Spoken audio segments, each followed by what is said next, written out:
Hi guys, welcome to my channel. Today's video is a very funny video. You guys, if you are ready to laugh, you're in the right place. Guys, welcome to my channel once again. If you're new here, you're highly welcome. My name is Jennifer. If you're a returning subscriber, I see you. Thank you. This video, I'm going to be talking about some pregnancy superstition / myths in Nigeria, right? Some of the things that I heard when I was pregnant, and I'm just going to, laugh about them and then share it with you guys. And then you guys should also share with me some pregnancy superstition that you have heard and, how it made you feel and all of that juicy. So let's get right into the video. If you want to laugh, watch to the end. So first of all, before I start, right, I was trusting God for a female child, right? Myself and my husband were trusting God for a female child.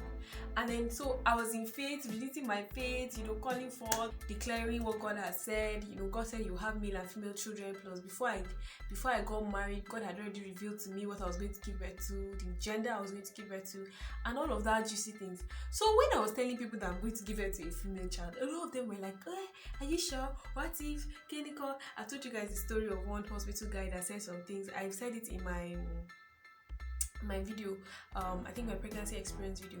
If you've not seen it, go and watch it. And the what's it called? It was so funny because I was in faith and I knew that once God says, He's going to give you something, God is not a what if God. It's either He's doing it or He's not doing it, right? So these are some of the things that I heard when I was pregnant. The first one was about my neck. Somebody will come and meet me. Hey, Jennifer, the way your neck is black, it's boy you're going to give birth to. And this is me laughing sincerely because I didn't end up giving birth to a boy, right?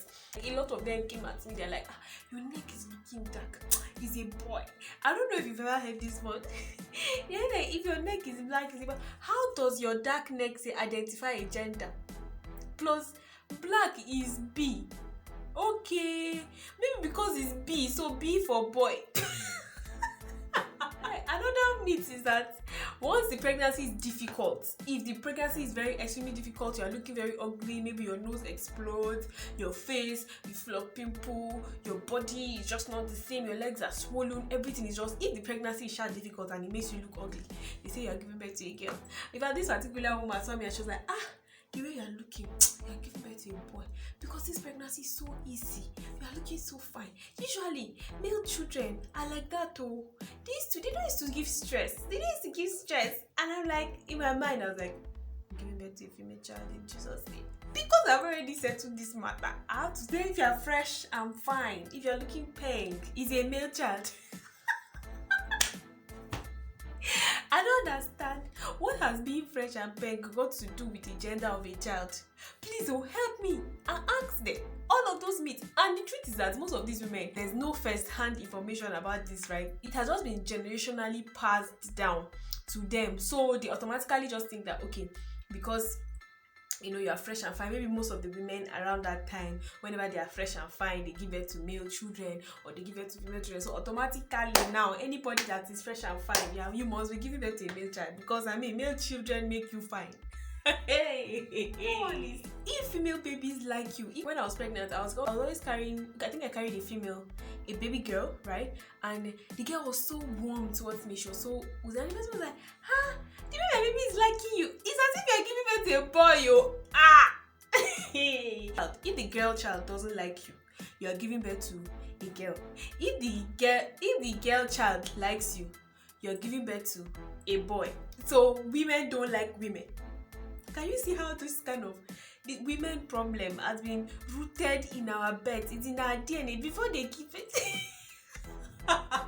Before they conceived us, or rather from conception, they have said that. I am like, what? If your stomach is big, you give birth to twins. Oh God. Have you not seen women that their stomach is in Revelation, they are in Genesis, and they still give birth to one child? As in, you guys, you must lose hair because your baby needs hair. Me, I keep asking this question. I've been saying it but nobody has given me an answer. Now I want to ask you, Biko. Is it that God has shortage of hair in heaven? So there's a shortage of hair in heaven. So much so that if you have to give birth to your child on earth, they will have to share your hair with you. Why? Me, I told God, I said, God, you are the God of abundance. You have all things in your hands. You have abundance. Please, let my baby come with her hair.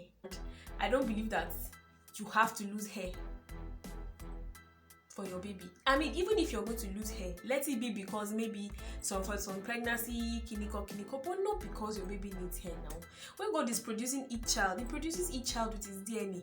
Every child should come with their own hair. It's from heaven you're coming. You should even bring hair for us. I mean, we're here on earth. If your stomach is big, you give birth to a boy. If your stomach is small, you give birth to a girl. Because male children are big and female children are small. I don't get it. I've seen big female children and I've seen big male children, and it has nothing to do with tummy size. Because some women have really tiny tummy. When I was going for antenatal, if you see some ladies, like I'll see them and I'm like, really? You're pregnant? And maybe they're like 6 months gone. The stomach is so tiny and those women give birth to big babies. So please tell me, during pregnancy, right? If your baby, they say if your baby is very active, if she's jumping and kicking, very, very active, they just conclude that you're giving birth to a boy. When I go for antenatal and I come back and I'm like, the doctor is always saying my baby is active, my baby is active. Now boy get activity like that. Now boy get energy. But it's so funny because I ended up giving birth to a girl. All of you put that prophesied boy into my life. I'm not laughing at you. I'm laughing at the devil. This one, I'm not sure. I don't know. But some people said that if you scratch your itchy tummy, according to them, at 8 months, your tummy just begins to itch naturally. And if you scratch it, you will have stretch marks. I didn't have stomach itching. I didn't have any cause to scratch my tummy at any point. In fact, as at 8 months, I didn't even have stretch marks on my stomach. I think it was around 9 months that I just automatically saw stretch marks, tiny stretch mark appear. So another one again. These ones are another set. They say if your legs swell, you are giving birth to a baby boy. So towards the last 2 weeks of my pregnancy, my leg swelled up and everybody was like, oh boy. Hey. That's how they ended up wearing my baby blue clothes. I feel like this kind of pressure, just this kind of thought and superstition really just puts pressure on women, like on the parents expecting. Because for some people, they're really, really keen on it. Maybe you're expecting a male child and you come in giving them hope, growing their hope, doing this, today you're saying this, tomorrow you're saying this. It just puts them under a lot of pressure, and then you're beginning to be led by superstitions or myths or people's ideologies. You're no longer led by the Spirit of God, right? So I'm here to just say, aside from the fun part and the laughter and all of that, I'm just here to also say that, stay true to your confession of faith. Very, very key, especially when you're, expecting, maybe when you have a particular gender you are really trusting God for. It's important that you settle it first in the place of prayer. Let your faith be on God. See, I remember somebody coming to tell me that, it was so bad that I was like, I'm expecting a girl, I want to buy some pink stuff and all of that. The person was like, they're doing that when they were pregnant for him, they bought all pink stuff, and at the end of the day, it was a boy that came out. I mean, at the end of the day, he was a boy, and all that. That's how they wore him pink all over. Thank God for God, because even the grace to stay in faith and the grace to really trust God for what you're trusting, for what you want, for the gender you want, I think is just, it's just grace. The Bible says, God says you can do nothing apart from Him. So I'm just here to encourage you, in case you're trusting God for a particular gender and you feel discouraged, or somebody that is trusting God for a particular gender and the person is confused or scared or anxious. I want you to just have your mind stayed on the word of God. Just find the scripture that works for you. The Bible says you will birth male and female children. That is the promise of God. You have male and female children. So you already have that promise, right? Just engage God and ask clearly for what you want. That's one thing I've learned. Ask clearly. Father, I am asking for 1, 2, 3. And trust that God is going to give you that. Because with God, it's either yes or no. There is no in between. There's no, I'm trusting for this, but in case. That's not how God works. and the faith that you need to stay in that.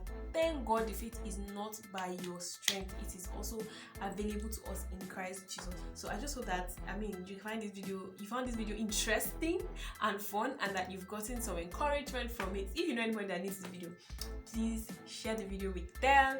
Thank you guys for watching this video again. I'll see you guys in my next video. I love you guys. Subscribe if you're not yet subscribed. Bye.